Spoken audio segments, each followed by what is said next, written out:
Nagaanii fi araarri waaqayyoo bakka jirtaniif iddoo jirtanitti isiniif haa baay'atu. Obboleewwan kiyyaa yoo YouTube jalatti argamtan akkam jirtu nagaa keessanii nagaa waaqayyoo bakka jirtaniif iddoo jirtanitti isiniif haa baay'atu jecha eegaa maarree obboloota koo har'a wanta hin qabadhee dhufe keessaa wanta nagarramee fi yeroo baay'ee jechuudha wanta na dinqe jechuudha. Maaliif barsiisaan kuni yeroo baay'ee yeroo duraatii fi wantoonni isaan barsiisanii waan fudhatama qabu ture amma immoo wantoonni isaan barsiisan taratiirratti irratti kan hundaa'e jechuudha. Wanta macaafa qulqulluu keessa hin jirre dubbachaa jiru. Wanti akkanaa immoo dhaloota dogongorsa jechuudha. Dhaloota karaarraa balleessa jechuudha. Maaliif kanaan dura yoo dhageessanii jiraattanii macaafa Duuroo jedhee dhufe macaafa Duuroon hawaariyaatiitu barreessee jedhe. Unqulaalin keessaa hafuura qulqulluudha. Maaliin immoo maalidha jedhee akkasii waan akkasiisaniin dubbachaa ture an baay'ees dubbachuun barbaadu. Maaliif kuni wanta hin jirree fi wanta hin jenne jechuudha. Unqulaalin billitiin ishii 12 billitiin sun 12 hawaariyaatii 12 jedhee wanta ajaa'ibaati jechuudha. Wanta macaafa qulqulluu irra hin jirre wanta dhaloota dogongorsu dubbachuuf wanta dhaloota dogongorsu barsiisuun gaarii miti isiniin jedha. Maaliif karaa waaqaa irratti illee sagalee waaqa irratti dabaluunis hir'isuunis wanta hin danda'amneef kun immoo dhorkaadha jechuudha. Namni itti dabales namni hir'ises akka sagalee isaatitti waaqayyoo hin gaafata jechuudha. Kanaaf immoo kun sagalee waaqayyoo keessas ta'e macaafa keessas ta'e wanti jiru tokko illee hin jiru jechuudha. Tarataratii fuudha. Akkana macaafa hawaariyaatii keessa jira jecha dubbachuu yookaan immoo wanta akkasii sunniin wannaa jechuun cubbuudha. Inni eegaa maarree turee jiras darbee jiras dhagayeetu mallaaleetu manzim jedhee wanta akka nama tokkootitti jechuudha. Taazzabeetu manzim jedhee eegaa har'a immoo deebi'eeti sirbii gosa sadiitu jira jedhe. Gosa sadeen keessaa tokko kan du'aaf sirbamu, tokko kan sargiidhaaf sirbamu, tokko immoo xorinnatiidhaaf kan sirbamu jedhe. Kunniin sadeenu taqabbaayinatii qabu jedhe. Akkamitti sirbi jechuudha. Zafaan mangisa samaatiin aywarsim jecha macaafni qulqulluun eega arat naxab bakka zafaanyiin namoonni sirbuu mootummaa waaqayyoo hin dhaalu erga jedhe sirbi cubbuu erga ta'e akkamitti sirbi kunniin sadeeni taqabbaayinatii qabaachuu danda'a. Macaafa kamirra jira quxurii kamirra jira. Maaliif wantoota barsiifnu adda hin baafne kanaan dura maal jedhu warroonni amantaa biraa ortodoksiin tarattaratii barsiifti baay'ina macaafa qulqulluu irra hin jirre barsiistuu jedhan. Kanaaf barsiisaan keenya kun har'a wanti inni barsiisaa jiru wanti inni dubbachaa jiru waan tarattaratii waan macaafa irra hin jirre waan ormi quba ittiin nutti qabaa nutti qoosuun waan namni biraa nutti kolfuuni malee waan macaafa irra hin jirre dubbachuun yookaan barsiisuun gaarii mitiin jedhaan akka mataa kootiitiin. Maaliif sababni isaatis namoonni isaan hordofan baay'eetu jira. Namoonni isaan irraa baratan baay'eetu jira. Har'a dhaloonni dhufu kuni dhaloota kana eega nama guddaa ta'e eega barsiisaa ta'e erga waa'ee macaafa qulqulluu beeka ta'e sinii galee wanta barsiisuu addaan baafachuu wanta dubbatu addaan baafachuu maaltu badaadha maalan dhaloota barsiisaa jira dhaloonni maalarraa barachaa jira jedheetoo dubbachuu beekuu qaba jechuudha. Namni duraan dursee dubbachuudhaan duratti itti yaaduu qaba siniin jedha. Eegaa maarree wanti kun lama sadii waan deddeebi'ee fi maaliif akkuma an argu kana namoonni biraatis argu. Kanaaf wanta nagarramee wanta na dinqe keessa jechuudha. Mee dhaggeeffannee itti adeemnu. ሶስት አይነት ዘፈኖች አሉ። በአጠቃላይ በሁለት አይነት ብንከፍለው ተቀባይነት ያለው ዘፈንና ተቀባይነት የሌለው ዘፈን ልንለው እንችላለን።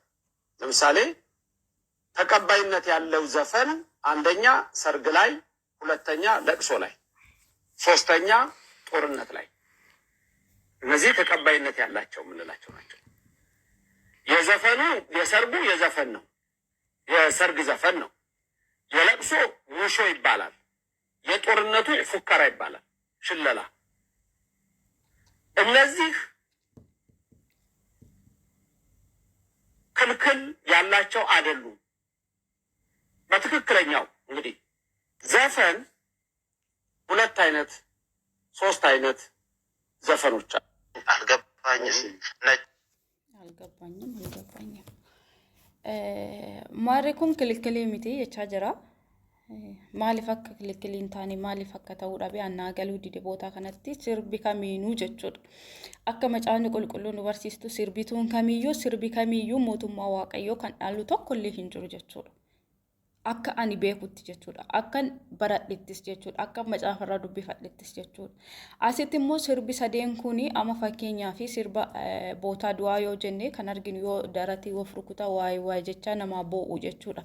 Boo'uun inni mataan isaatu cubbuudha. Nama du'e tokkoo fi namni du'e tokko erga du'e gara waaqayyoo waan deemeef kadhannaa yookaan irratti qiddaasee barbaachisa malee daratii irratti rukutaa ta'u boo'uun inni mataan isaatu cubbuudha yookaan azanii uffata azanii keewwatanii azanii baay'ee azanuun inni mataan isaatu cubbuudha an akka kootiitti jechuudha. Innaa deebi'aatii immoo sargii irratti namoonni dhuganii sirbanii dhiichisanii maal jedhanii yeroo sanitti waaqayyoo namni tokko kan yaadatu hin jiru jechuudha. Garuu sargii irratti faarfatanii hundumti keenya amantii keenya pheenxeenis amantii ofiitiin ortodoksiinis amantii ofiitiin ashabashabanii faarfatanii kan eerumanii tu bareedamu kan dhiichisan. Kunis dhoorkaa miti jechaa jira akka anaaf galetti isinii akka galetti immoo hin beeku. Inni biraa immoo gizee xoorinati jechuudha. Xoorinati irratti amma fakkeenyaa fi geerarsa adda addaatitu ajjeesii balleessii maal ta'ii fukkaraa adda addaatitu dhiyaata. Inni kunis dhoorkaa miti jechaa jiru ananaaf hin galle jechuudha. Maaliif wantoota akkanaa kanneen barsiisu? Wantoota macaafa qulqulluu irra jirre wantoota waaqarraa nama fageessu wantoota waaqayyoo hin jaalanne maaliif barsiisu? Maaliif tarattaratii fidaatoo akka waan macaafarraa dubbisaniitti akka waan macaafarratti barreeffameet irratti dubbatu. Maaliif namoonni akkanaa beekamaanii barsiisan akkanaa beekaman kun hordoftoota baay'ee qaba. Namoota waan baay'ee irraa barachuu qabutu jira. Irraa barachuuf hordofutu jira. Maaliif wantoota akkanaa kanneen waan hin jirre dhugaan siniin jedha wanta hin jirre maaliif dubbatu? Maaliif mana amantaa ortodoksii diqqeessisiisu? Maaliif haa qoshoshiisu jechuudha? Maaliif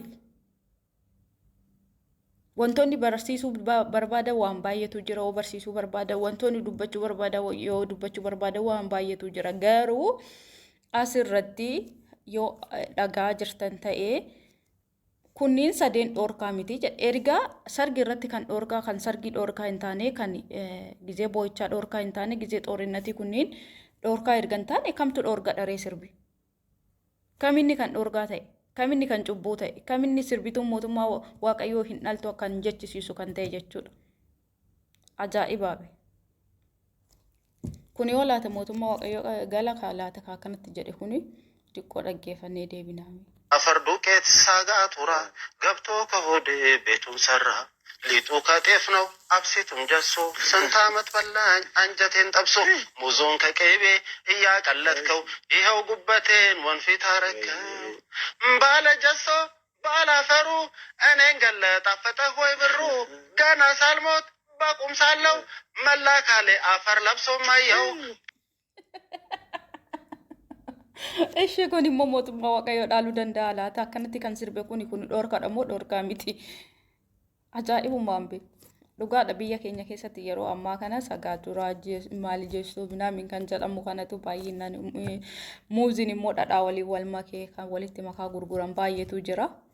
Yaa'u amma nu danda'ameen dheedhii bitachaa mana keenya keessatti maaliif akka hin taane akaawwachaa nyaachaa jiraachuudha. Yeroon kun yeroo diqqoo ishiitti ulfaataadha siniin jedha obboleecha kiyya obboleewwan kiyya.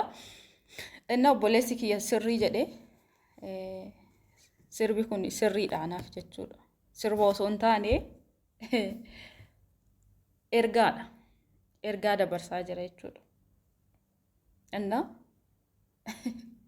maal jechuu barbaade tanani erga kan sirbi kun sirriidha waan an jedheef beektu kan amma namichi kun jedhe sirriidha wanta an jedheef beektu maaliif kan sargii irratti sirbuu fi kan mana boo'ichaati fi kan wal fixaa wal ajjeesaa jedhee xoorinatti irratti shillalaa irratti sirbu eega dhoorgaa hin taane kan akkanaa kunis noormaalidha. Dhoorgaan tokkollee hin jiru jedhee waan yaadee fi jechuudha akka kootitti hundumtuu akkuma mataan isaanii itti yaadettii fi akkuma mataan isaanii waan ajajatti mitiire kan wannaa jechaa jiran as ba'aatoo dubbachaa jiran as ba'aatoo barsiisaa jiran jechuudha. Kanaaf obboleewwan kiyya barsiisuudhaan duratti warroonni keessattuu boota akkanaa kanneen jirtanii barsiisuudhaan duratti maalan barsiisaa dubbachuudhaan duratti maalan dubbadha osoo jennee itti yaanne siniin jedha. Waaqayyo immoo nuufi mastawaalli nuuf haa kennu dhugaan siniin jedha.